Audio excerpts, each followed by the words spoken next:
Welcome back to American Nostalgia Garage. It's spaghetti night, and we're going to feed this thing all the noodles it can take. Welcome back, guys and girls. Working on the old Jimmy here. K5 Blazer, K5 Jimmy, whatever. Today, big one, we're going to throw a Holley Terminator X in this thing.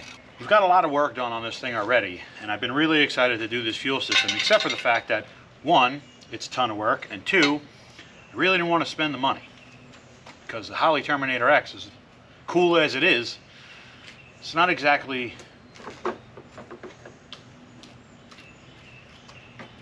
cheap. So anyway, if you watched the last video of this, hopefully you did, we threw the engine in there, we got some stuff mocked up.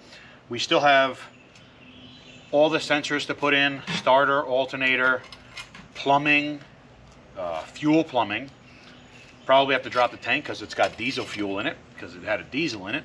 And then we've got to install the computer and the wiring harness and stuff like that, and we'll go through all of that. So anyway, let's get started.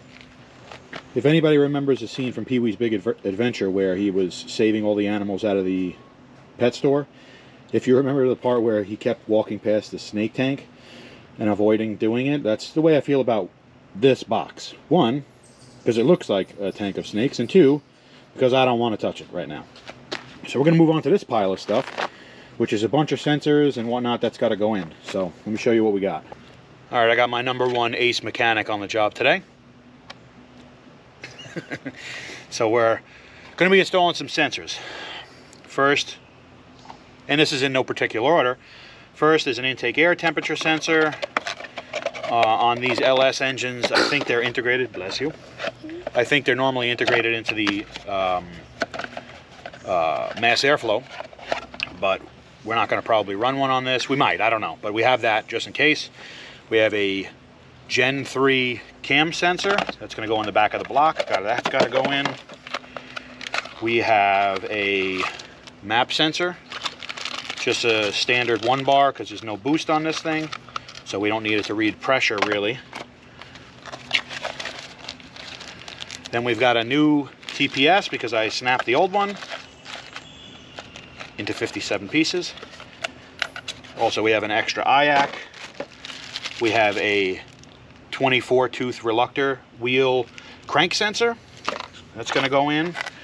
We have a box of fuel injector adapters because the Holley kit comes with Moltec 2 injectors, and we want it. I have a set of EV1s that need to go in, so we need an adapter for that. This is a lockup kit for the converter. It's really not related to the Holley, but needs to get done for us to drive it. What it does is it basically runs off the 4th gear pressure port and kicks the converter lockup on.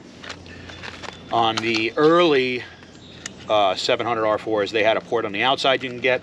This doesn't, so I got to drop the pan. Coolant temperature sensor, so we need that. And then we have a wiring harness for our transmission. So we're going to throw in that pile of nonsense first. That way we know where all of that stuff's got to be routed to. All right, I got our manifold off. Toss it up on our workbench here. And it is amazing how much mess something can be turned into being left outside for a very short period of time. Mother Nature really hates us. Well, she definitely hates me. So let me clean some of this stuff off, and then we're going to throw a cam sensor back there. We got a coolant sensor that's going to go down here in the head. There's a hole right there. All right, here's our cam sensor. It's got an O-ring on it down here, and I have a short bolt that's going to hold it in. I'm going to lube up this O-ring and then throw it down there, and that'll be nice and easy.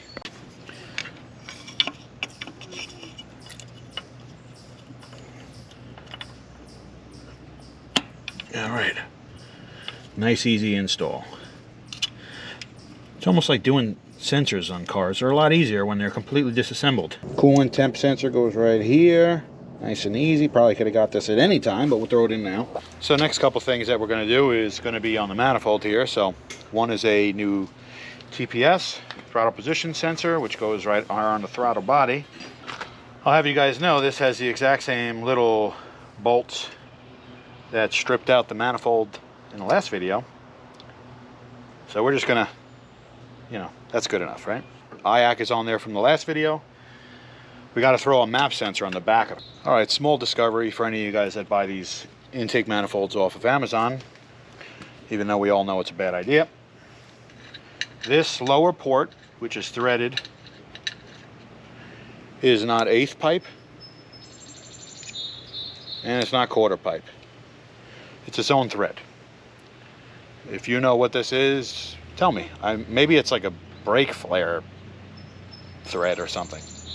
Anyway, I'm going to put sealant on it and put that back in. This other fitting with the O-ring that I was impressed with earlier, that is not the right size for the map sensor umbrella seal, or whatever kind of seal that is, Christmas tree seal. If you push it in all the way, it does kind of seal a little bit. Problem is that it doesn't seal great, and then the bolt they give you is only threads in like 1/8 of a thread, so that's good. You just pull the thread right back out like all the other threads on this manifold. But almost more importantly, once this is actually threaded in, the plug part hits the body. So yeah, it's great, it'll actually get installed, but then you'll be fighting to try to get the plug on after you're done. So that's no good. So anyway, I'm going to thread seal that. I'm going to throw this back in, get a new bolt to go in a little bit further, seal this hole, and then I'm going to probably get my vacuum sources off the underneath. All right, here's the underneath of the manifold. This is the front. And what I'm going to do is these ports, this manifold comes with a bunch of these straight cut hose barb to NPTs. I want the hoses to be as hidden as I could possibly hide them.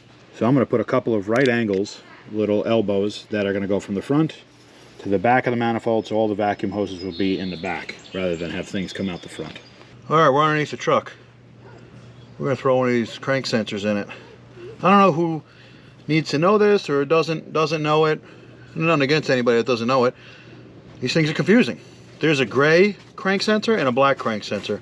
No? The early ones take the black because it's a 24 tooth reluctor wheel, and the later LS3s take a gray one. It's like 58 tooth or something.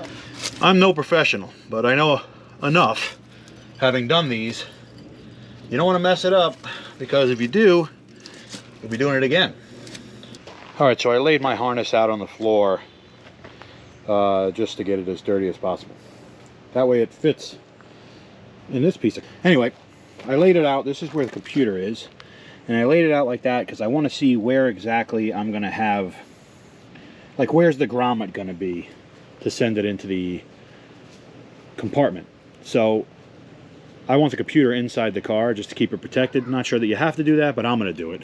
So anyway, I just want to find out what length of wire is going to be inside the cab and what's going to be outside. And the way that I'm deciding that is looking along it and seeing what exactly needs to be outside. It looks like these are, I think, fuel pump, battery, and then the blue one's maybe like an AC thing. So it looks like that all definitely has to be outside. These are inputs and outputs, and I'm not sure what this does. So the grommet will probably be somewhere from here to here. Now I've got to climb inside the car, see if I can find a location somewhere around there where I can send the grommet through, or send a hole saw through, and then drill and send a grommet through, start setting up this wiring. All right, in typical fashion, it's becoming apparent that even though we haven't gotten really anything done yet, that we already have to make a trip to the store. I have time for this. No, I don't. Okay, so anyway, before doing that, I want to do some stuff underneath. So we're going to install this Air Sniffer 5000 into the exhaust, also known as an oxygen sensor. I'm going to bolt the starter on, and then I'm going to mess with the transmission and probably break it. Just got back from the parts store, and I'm realizing I got to go back to the parts store.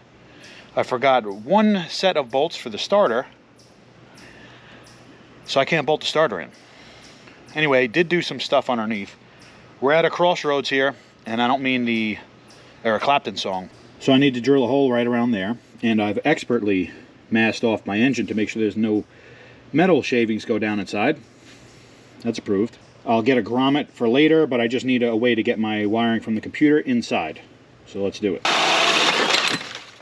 Okay, somehow that hole was drilled exactly where I wanted it to be.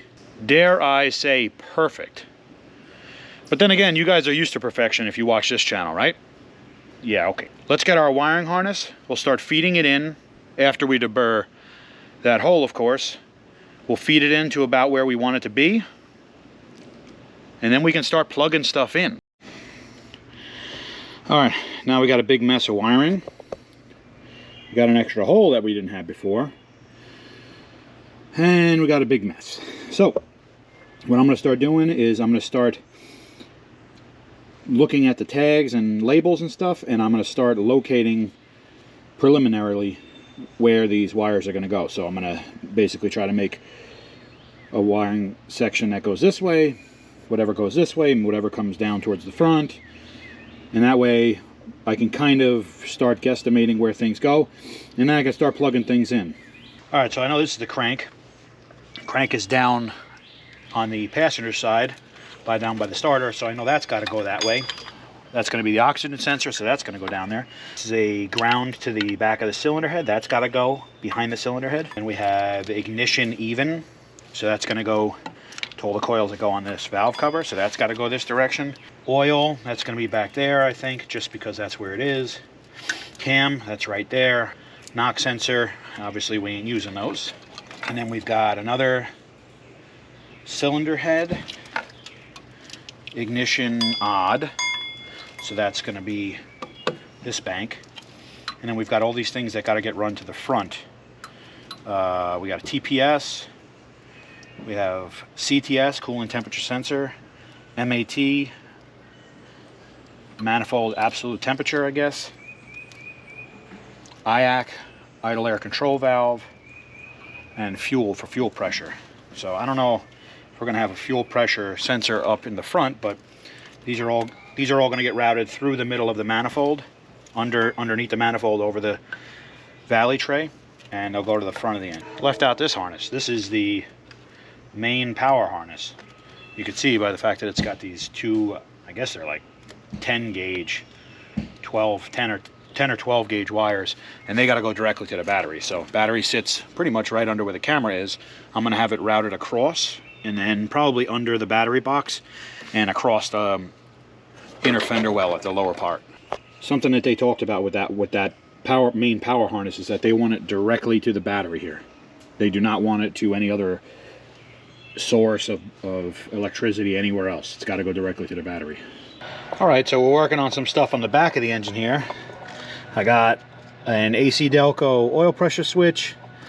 It's really more of a sensor than a switch because it's actually, the car has a gauge. I got the cam hooked up. We're going to work on these cylinder head grounds. They need to go directly to the cylinder head.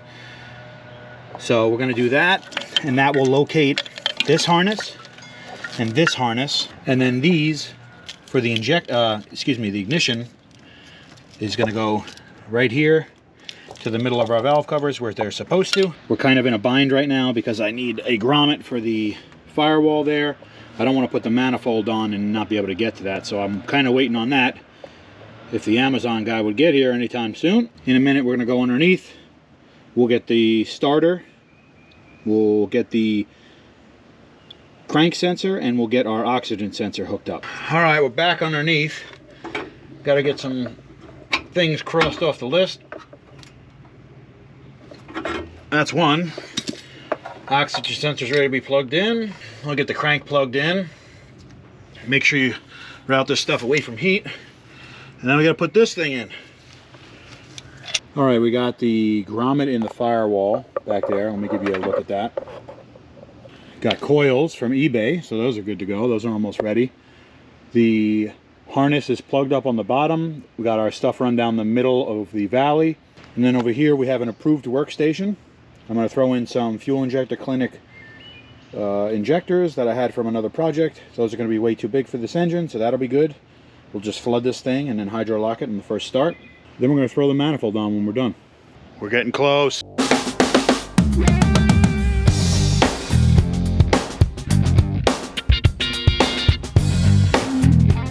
All right, we've got our manifold all loaded up.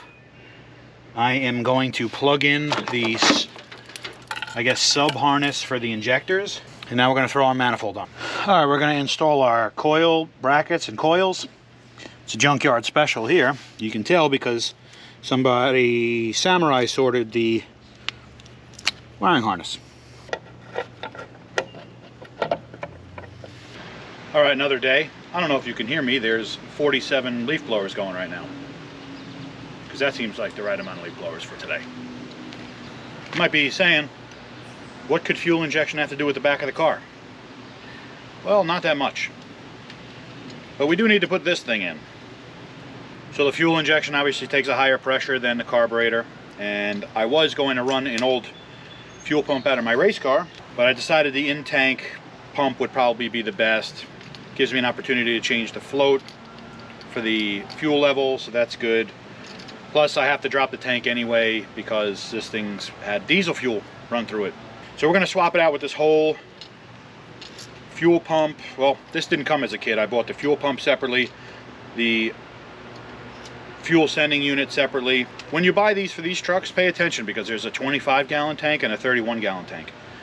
And you probably already know that if you're a Blazer guy, but I'm a new Blazer guy, so I didn't know that. So I had some learning to do. Anyway, we got this. I got to drop the tank out of this thing, and it looks like it might be easy. Famous last words.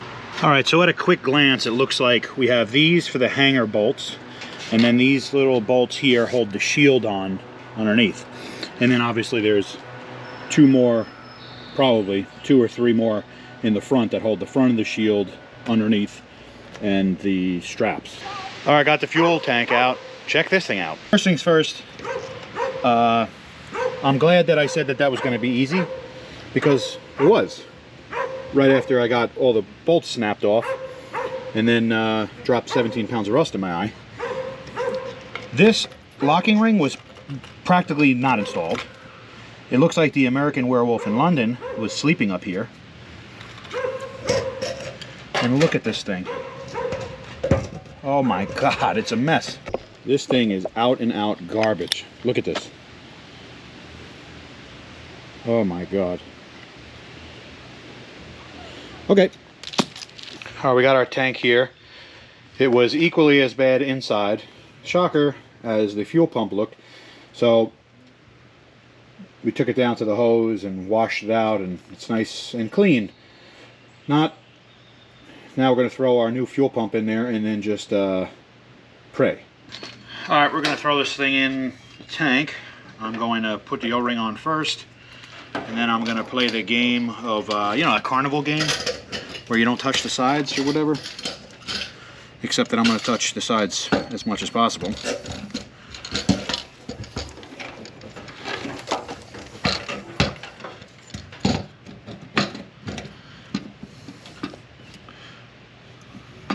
All right.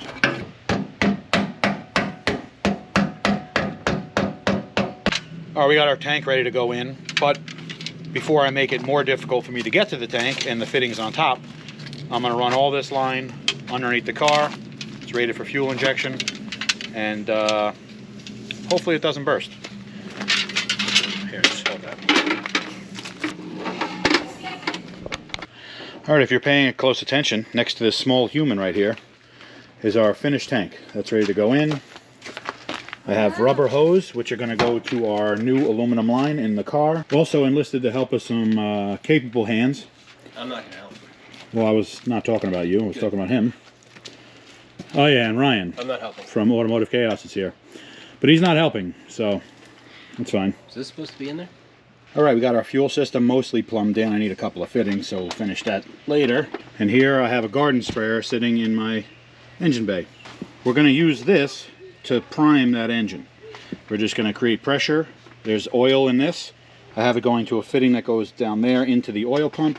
We're going to prime the system by pressurizing this, and I'm going to take off, I'll take off one valve cover, and then I'm going to turn the engine over to make sure I get oil to the top end. Also gives me an opportunity to look for leaks. All right, so here's what you're looking for. See how there's a puddle on each one all the way back? That's what we're looking for. It takes a couple minutes, but if you hang out, turn the crank over 90 degrees or something, and just give it a minute. It'll lube this whole thing. All right, we got some accessories, really just the alternator. I got the alternator wire run. We got plugs and wires in it. I got a battery in it, and I got our computer ends terminated. Fuel pressure regulators installed, filters installed. Comes up, goes through the filter, turns back around, and then it comes up this way into the rails. All right, we had to do a throttle position sensor learn, and I had to do it manually, so that's why you didn't see it. All right, I followed their booklet. I went through all the learn procedures. I guess let's try and give this thing a start. Again, I have not checked the fuel prime, so I don't know what's going to happen. On second thought, let's see if we can get this thing to prime.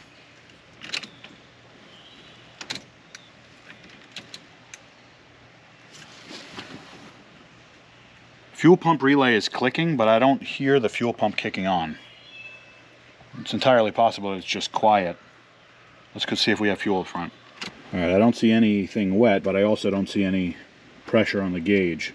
Yeah, I can feel the relay clicking, so I'm gonna have to go underneath and actually probe it to see what's going on.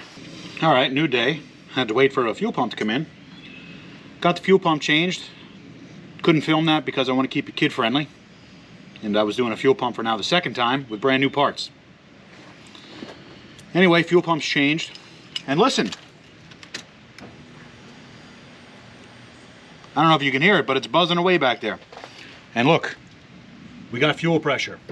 It's too high though, so I gotta lower that. They're already pretty big injectors, so if I go over on the fuel, it's gonna be too rich. So anyway, let me turn down the fuel pressure and then we'll try to get this thing started.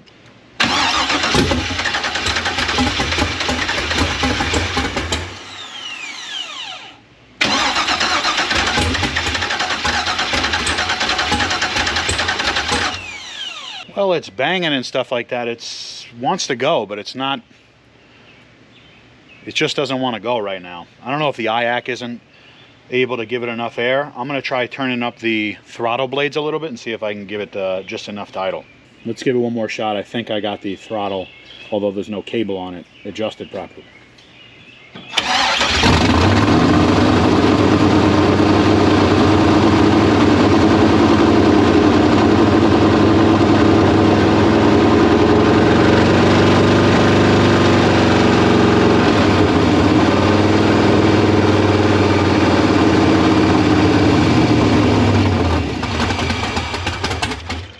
Okay, I don't have the throttle adjusted properly, although it did fire off. It's super high idle, and then when you choke it back down, it turns off. So I don't know if I have a vacuum leak. I don't know what's going on right now.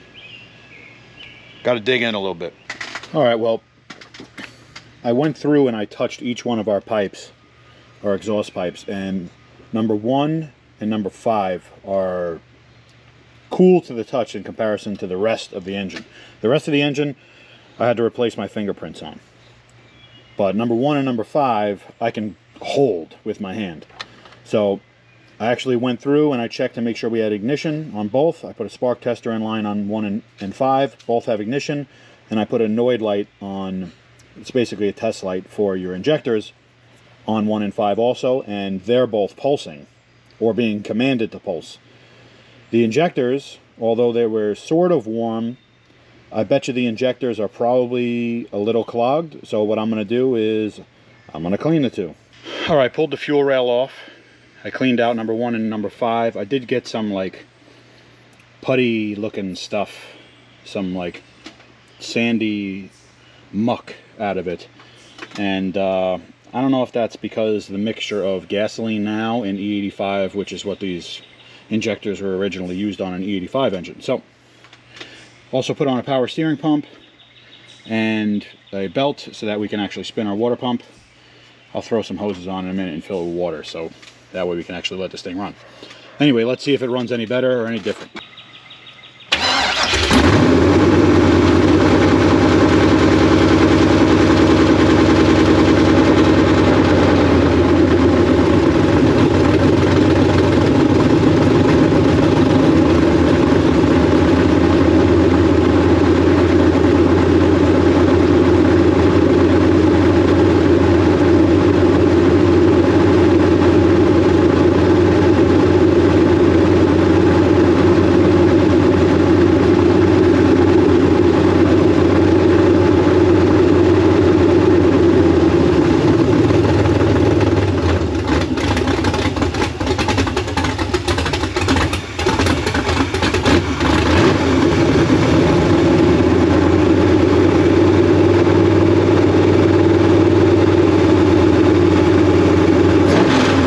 Okay, we definitely have all 8 now.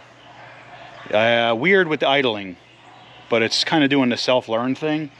And this has a big cam in it, so I don't know how well it's going to be able to self-learn. And I don't have a COM cable because that's extra, and I didn't buy one. So we won't be able to actually plug a laptop in and kind of really mess with this. Not that I have any idea what to type in the computer at all. But it cracks off. I'm super excited, and it sounds awesome. It doesn't need exhaust because it sounds like a jet airplane in my driveway here.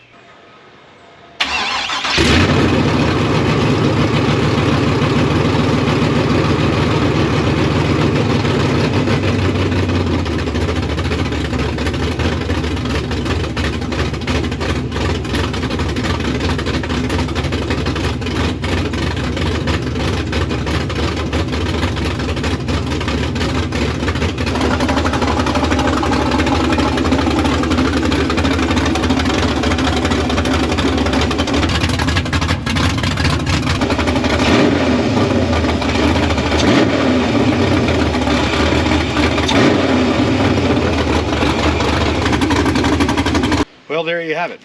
We're just releasing freedom into the air. That's what that smoke is. You know, it's good. It's America. Anyway, that thing rips. I am super excited with that. It sounds awesome. It sounds mean. It sounds strong. We have to let the rings seat in. That smoke that was coming out of the valve cover here. A little blow by, but this thing's just got brand new pistons and rings. It's got to seat in, you know? I hope. It'll be fine. Anyway, if you're cheering for me to drive this right now, there's nothing I want to do more than drive this truck right now. Unfortunately, that isn't going to happen. This truck needs a brake work. I need to do some stuff with the transmission in order to actually be able to drive it without melting it like a crayon inside of a black car at the beach in the summertime. So we have some stuff that's got to get done before we can actually drive it. And I want you guys to see this thing run. If you're enjoying this build and you want to see us finally drive this thing, subscribe to the channel. But either way, stay tuned. Next time you see this thing, we're going to be driving it. As always, thank you guys for watching. American Nostalgia Garage, out.